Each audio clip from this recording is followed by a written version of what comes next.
ویسے حضور نے کبھی بد دعا نہیں دی، لیکن ایک موقع پر ایک جملہ ایسا نکل گیا جس کے اندر بد دعا کا رنگ تھا، واضح طور پر بد دعا بھی نہیں تھی وہ۔ غزوہ احد میں جب آپ زخمی ہوئے ہیں اور آپ کے چہرے پر وار پڑا ہے تلوار کا، اور آپ کے رخسار مبارک کی ہڈی جو ہے اس کے اندر زخم ہوا، اور آپ کے 2 دانت جو ہے وہ شہید ہوئے، خود جو پہنا ہوا تھا اس کی 2 کڑیاں آپ کی اس ہڈی کے اندر، رخسار کی ہڈی کے اندر گھس گئی۔ انہیں جب نکالنا چاہا، ایک صحابی نے دانت پکڑ کر کھینچا تو ان کے دانت نکل گئے، وہ نہیں نکلی،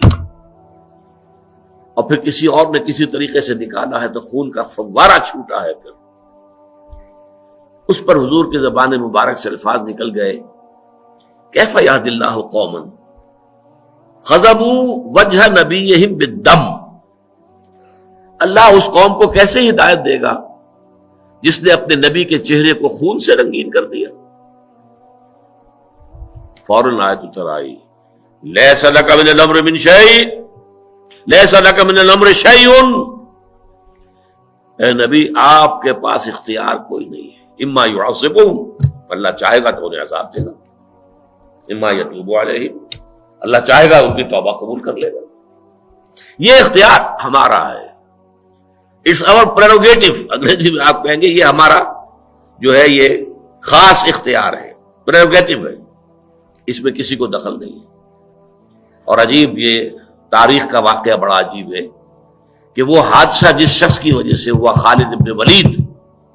اس لیے کہ وہی تھے کمانڈر، کیولری جو تھی، رسالہ جو تھا کفار کا، مشرکین کا، اس کے کمانڈر وہ تھے، ایمان نہیں لائے تھے، کافر تھے، مشرک تھے۔ انہوں نے دیکھ لیا کہ وہ اب جو درہ ہے جہاں پر 50 تیر انداز حضور نے کھڑے کیے تھے وہ خالی ہو گیا، پورے احد کا چکر دے کر ادھر سے آ کر جو حملہ کیا ہے، پھر 70 صحابہ شہید ہو گئے، حضور مجروح ہوئے اور بے ہوش ہو گئے، اس لیے کہ اتنا خون بہ گیا کہ ضعف کی وجہ سے بے ہوشی طاری ہو گئی،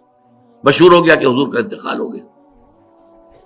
وہی خالد ابن ولید ہے جن کو اللہ تعالیٰ نے حضور ہی کی زبان مبارک سے خطاب دلوایا، خالد سیف من سیوف اللہ، خالد تو اللہ کی تلواروں میں سے ایک تلوار ہے۔